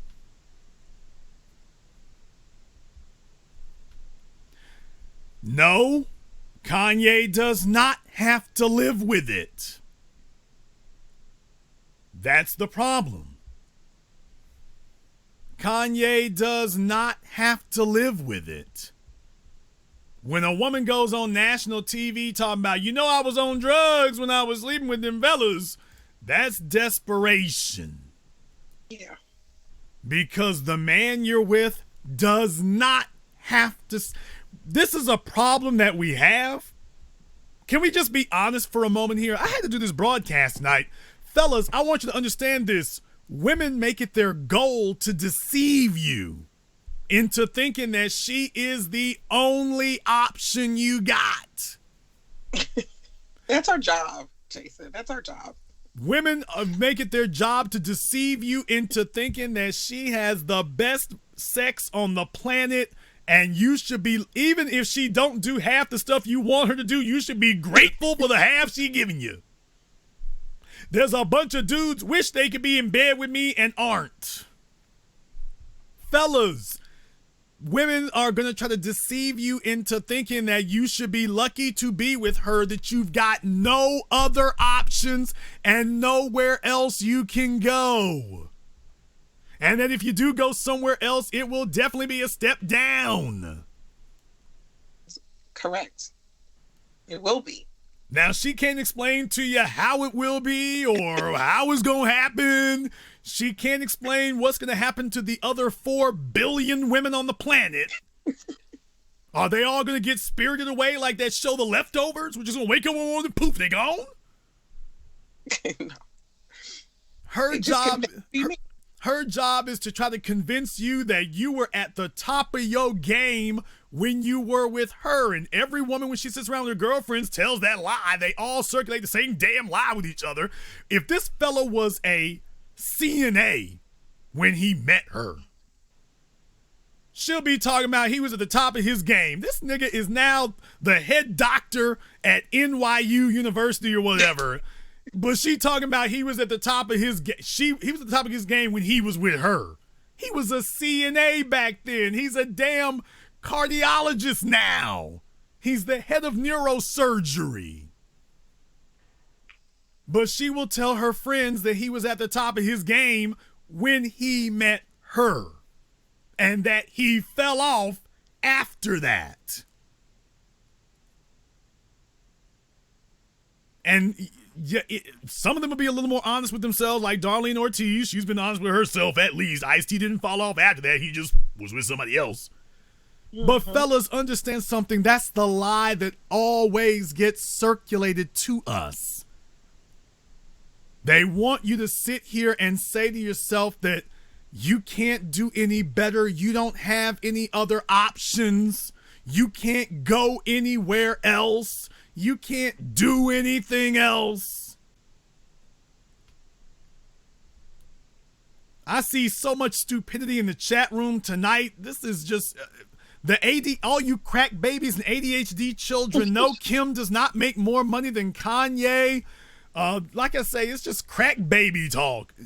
If you want to know what's happened here, this is the type of lame logic that's at work.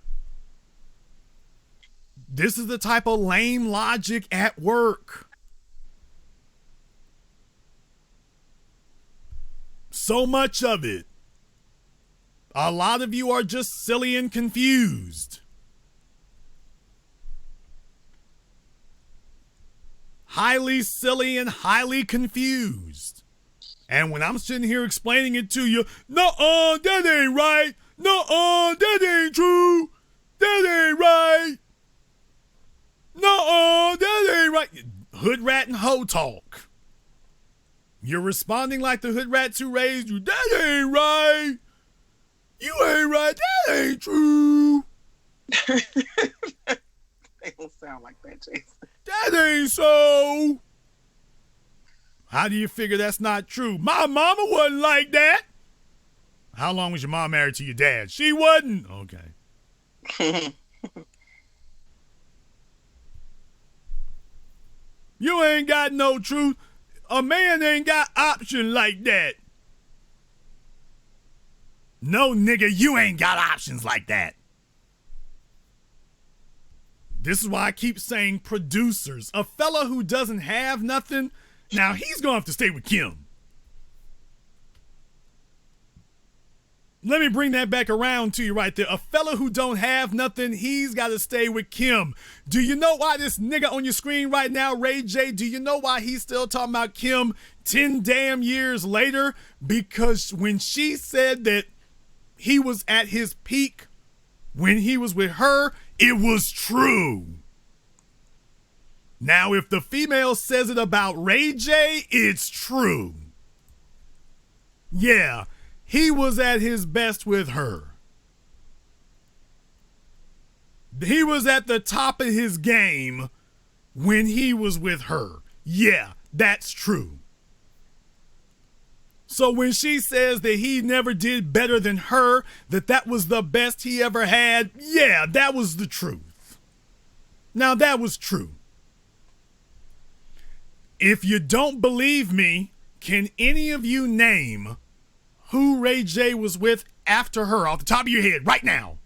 Kenya, who was he with after her? Top of your head right now. Well, we found out it was Tierra Marie, which proves your point. How'd that work out? Right, it proves your point. It just did drugs for 8 years. How'd that work out? So if he can keep the hoes stoned, got Kim on the X. If he can keep the hoes stoned, he can keep a chick if he can keep her stoned. Then you got Kanye. He didn't have to stone anybody. Not at all.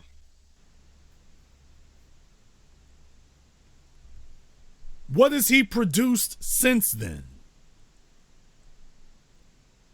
Tell me what he's produced since he was with her. He's been able to produce recently, but it's off the back of her name. So, well, I don't know what he's produced. He's had a hit album? No. He's gotten into some television production and an electronics company and signed an 8-figure deal this year. I'd like to see the details of that 8-figure deal. I'd like to see that. Me too. It's called Raytronics. Yeah, 8 figures. 8 figures is a big ass number. I'd like to see the paperwork on that. Now, Mama Norwood was the original Chris G. She was like a little Papa Joe, so I wouldn't. I know she can negotiate some good deals, but I honestly, even as a fan of Ray J just being from LA, all of this is based off of the sex tape. Because of him, we found out that they still make $35,000 a month off the sex tape, cash deposited in their accounts. And when he did that Hit It First song, that was just dredging this up. So he's been able to sustain a sense of popularity and flip that into some money-making things, but based off of Kim, not on his own. So for the rest of his life, he plans on pimping a sex video. Absolutely. Now, I'm used to females doing that kind of stuff. Yeah, no, he literally talked about it last month on the Love and Hip Hop show. Like, he still talks about it's his thing. It's his claim to fame. Like, dead ass, you're spot on with your analysis of the situation. I'm used to females doing that kind of thing. A dude isn't supposed to be doing that. No, not 13 years, 12 years later. A dude isn't supposed to be doing that. And I don't know how you make $30,000 a month off of a free video. Not really sure how that occurs. She has commented on that as well after he said it. Okay, well, I'd like to know how you make $30,000 a month off a free video that anybody can download anywhere. How is he making $30,000 a month off of that? Somebody explain that to me. Until I see how the hell, if I can figure out how the hell that works, I'm gonna make a lot more. Right. So somebody explain to me how you can make $30,000 a month off of a free video that anybody can download anywhere. Explain to me how the hell that works. So, needless to say, all right, fine. I'm not buying it, but okay. I mean, we're not making it up though. Somebody's making it up. I don't believe he's getting $30,000 a month for a free video. How in the world does that happen? How in the hell does that? Somebody explain to me how you make money off of a free video. Well, Vivid owns it, so clearly I think people can go to whatever Vivid channels and they can purchase it. So okay, but why would they do that if they can get it for free? Why would you do that? I mean, some people pay for porn. Okay. To the tune of $30,000 a month? Internationally. I don't give a damn if it's intergalactically. There's no way in the hell that he is getting $30,000 a month. That's Jenna Jameson territory. No. N-O, no. This is some, was it Bow Wow? This is some Bow Wow stuff. Was that Bow Wow? No. Was that Bow Wow who was sitting on the plane talking about, yeah, this is how we roll and send pictures from a damn brochure? Was that Bow Wow who did that? Yes, that was him. Okay. Ray J is pulling if y'all believe that, Ray J is pulling a Bow Wow. I'm going to source it. This article says. Oh, no, I'm not. Listen, this says that sex tape has netted $100 million since its release 10 years ago. There's some residuals that they get from the DVD. It has had 210 million views online, DVD and Vivid TV. It is viewed by someone on the average of every 1.5 seconds. This shit is deep, Jason. I'm telling you. I'm telling you, it's deep nonsense. No, no. This sounds like. I don't know. I would know. We can see if Vivid can verify that. Why in the world would that makes no sense? The video being seen, okay, but like I say, it's free. I mean, anybody can watch it anywhere. So no, I'm calling bull jive on the play. Period. That just doesn't make sense. Okay. A few thousand a month. Okay, that makes sense. $30,000 a month. Okay, Ray J, you put down the brochure. It says $100,000 a year. So I misspoke. I'm sorry. Okay, $100,000 a year. Okay. In royalties, yes. I don't even know if I would sign off on that one, but yeah, $100,000 a year, not $300,000 a year. $100,000. I don't even know if it goes that far. If that's the case, I will just put it like this. If that is the case, then that means that she signed off on that. And that probably explains why your husband is in revolt. Like before now, it was like, yeah, you niggas wish you was with my wife. Now the niggas are bragging about it. And it's like, hey, y'all need to quit bragging about being my wife. I think it's that kind of situation. Now, the only thing that makes it luckier for a lot of you is that as a lot of y'all, you're not Kim Kardashian, so nobody would pay you for your sex video. So a lot of you fellas are telling yourself, I'm glad it ain't my woman. No, that's because the dude who recorded your woman don't think it's worth selling. But understand something. If your chick ever gets a record deal, a booty model deal, if she ever tried to go to Hollywood, that dude is going to pop up with that video to see how much he can get. It happened to J-Lo. It happened to all of them. So if your chick ever tries to make something out of her life, the bummy Negroes she used to fool with, one of them is going to jump up off his mama's couch. He been trying to get unemployment for the last 5 years. But you are going to mess around and he's going to jump up.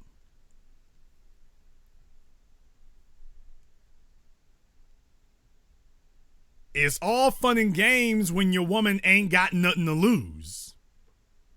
And as long as your woman continues to be somebody who's got nothing to lose, that's going to be a problem. Yeah.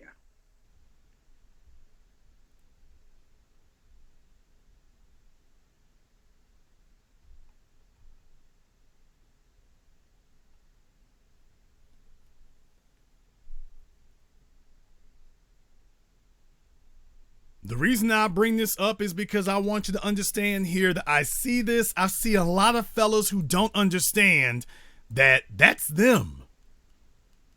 Now, you're not productive, which if you're not producing at a high level, and high isn't really that huge, to be totally honest. But there are a lot of you out here that you sitting with a chick who is 1 minute away from telling you that. Just because just because you're not influential enough for your chick to want to come up with this whopper of a lie. Oh, I was on drugs. Well, why are you waiting 10 years later to say that? Or maybe you will be. Maybe you will. Maybe you will be in a position where the female that you're dealing with is so afraid to lose you that she does say something outrageous like that. That she does say something just really weird and wacky. I mean, to say something that we're all sitting here laughing about it. I'm bringing this up because this is real damn life. I'm not taking phone calls, but there's a bunch of fellas in the chat room. Y'all been with chicks who said some crazy mess to hold on to you.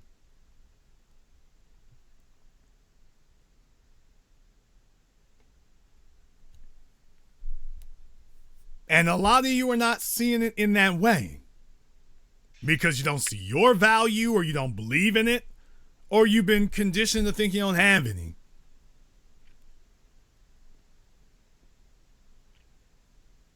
There's a bunch of black males who your value of yourself has been compromised.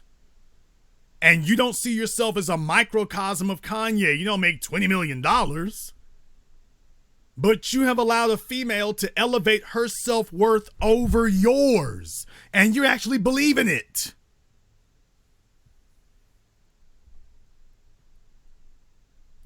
And you have ignored her hood rat ways and her kids and all the rest of this stuff right here. And you've elevated her, and you've let yourself believe that she was elevating you.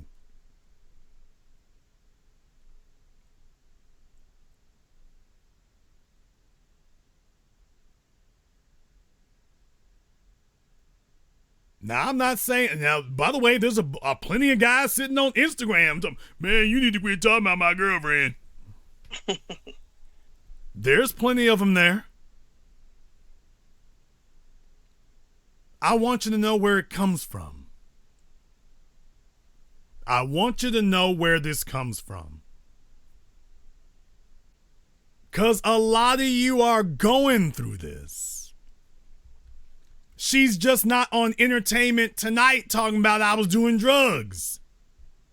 She's telling you stuff like I was young and stupid. My mama didn't, which is probably true. My mama didn't teach me well enough, which is probably true.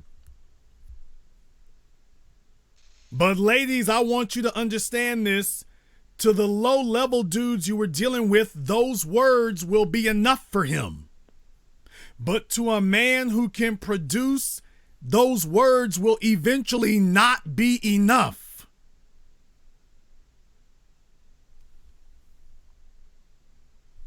Those words are eventually not going to be enough. And a lot of you are using your 20s to make sure that you never have the opportunity to marry a man who's going anywhere. You think that you're just test driving your sexual options and you're just having fun. You're not having fun. You are destroying the future that you think you're going to be able to get an IOU for.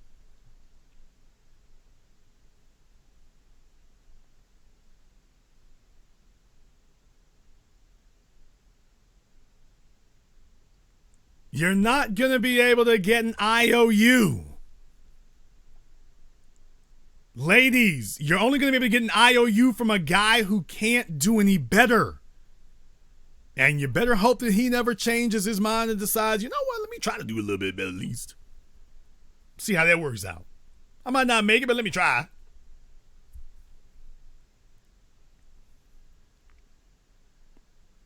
You should definitely try. Because I see a lot of that. I see that, and you might be lucky enough to be able to get somebody to lie for you. You might be lucky enough for it. You might be. I don't know.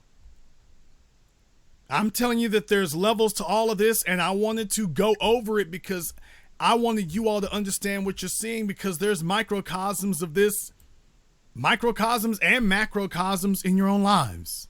Yeah. They're in your own lives also.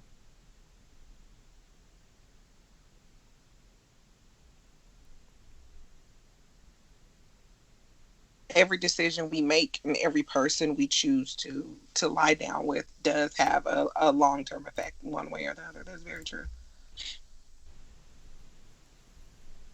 And there are a bunch of women who think they're going to be able to come back later in life and become reformed. And that's not going to happen. I'm just letting you know right now, you think you're going to be able to come back later in life and be reformed, and that will not occur. There will be a few of you who might be able to do it, but you are not going to be able to make that, to thread that needle.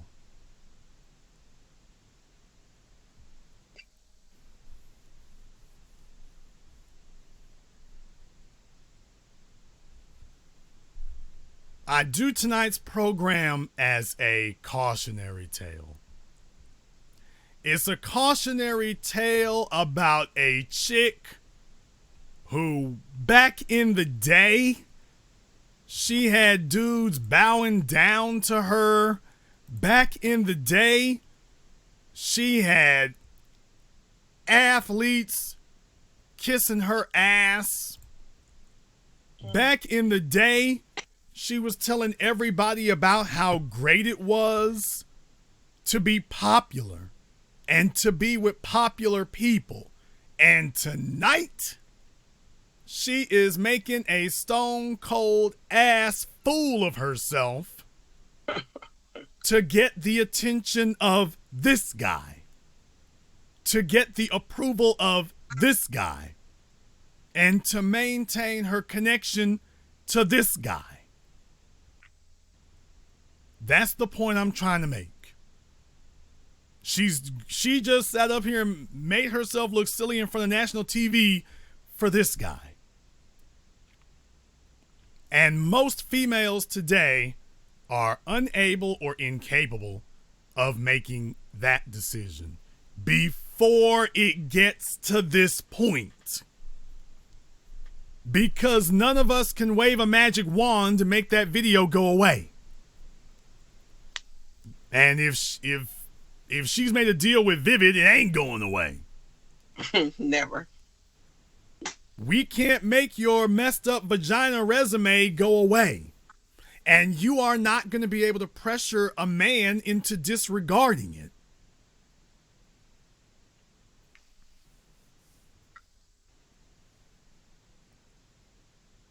Learn to get smart while you still got the option. Because there are a bunch of females out here and you're telling yourselves, I'm not Kim Kardashian. Actually, you are. You just don't realize it. But in reality, you are Kim. You're not a celebrity. Nobody's going to pay $100,000 a year for your sex video.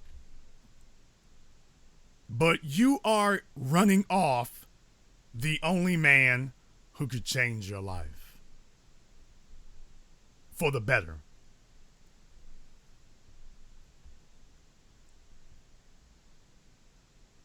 And one day, you wake up and realize that when it no longer has the option of actually helping you. I say this tonight as a cautionary tale,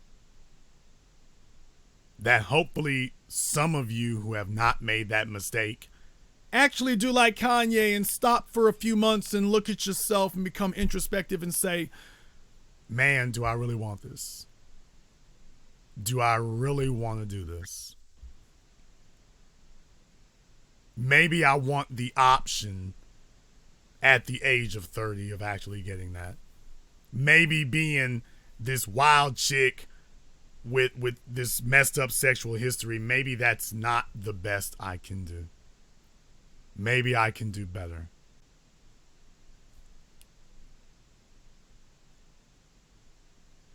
I'll let you have the last word, Kenya. I think it's a very deep topic. I didn't know which way you were going to go with it. I was like, how are you going to make this relevant? But I'm stunned at the correlation between what I saw of how Miss Donda West lived her life and what she exposed Kanye to and the decision that he made for who his wife would be. I do think that if there are any women, young sisters in their 20s that are thinking about, being reckless, that you definitely want to think twice about it. And for those of us that are well over our 20s, I think it's important to be honest with ourselves about making good decisions on who we choose to lay up with and what our goals are, and act accordingly. So I think it's an important topic for Black relationships. It's definitely a different way of looking at it. So hopefully everybody gained something from it. I know I did.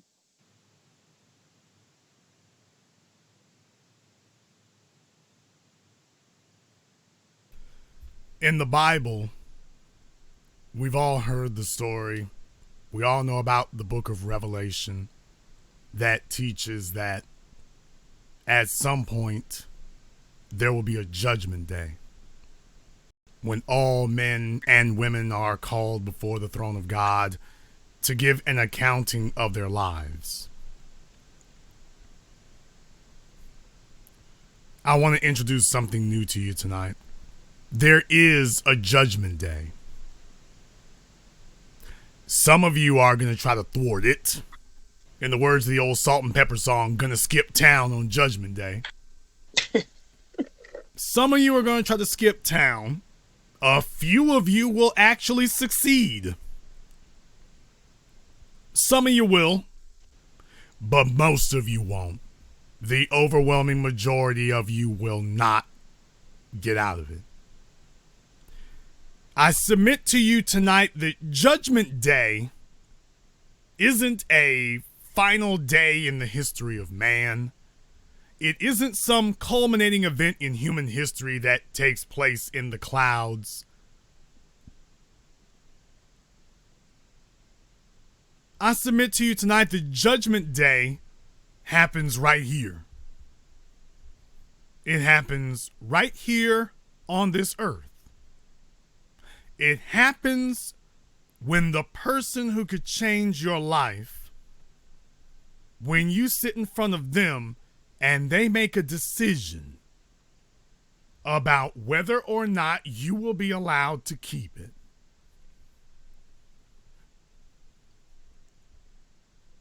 That if you are a man who has done wrong by a woman, that eventually the decision will be made about whether or not you should be allowed to keep that.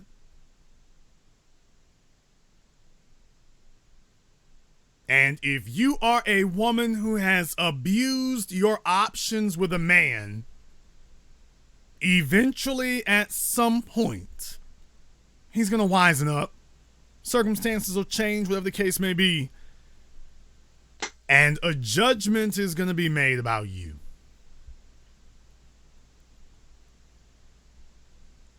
Right here on this planet. And who knows, maybe you're going to try to circumvent Judgment Day Maybe you're going to tell the judge. Maybe you can't tell the judge, well, you see, I never heard of Christianity. Maybe you're going to try to tell the judge, well, you see, I sinned, but I sinned because I was on ecstasy at the time. Can happen. So I think I should get a pass because I was doing drugs at the time. As if that doesn't make it worse. I don't know how well that will work at the throne seat of God. Yeah. And I got a strong suspicion it won't work very well here either. Just thinking.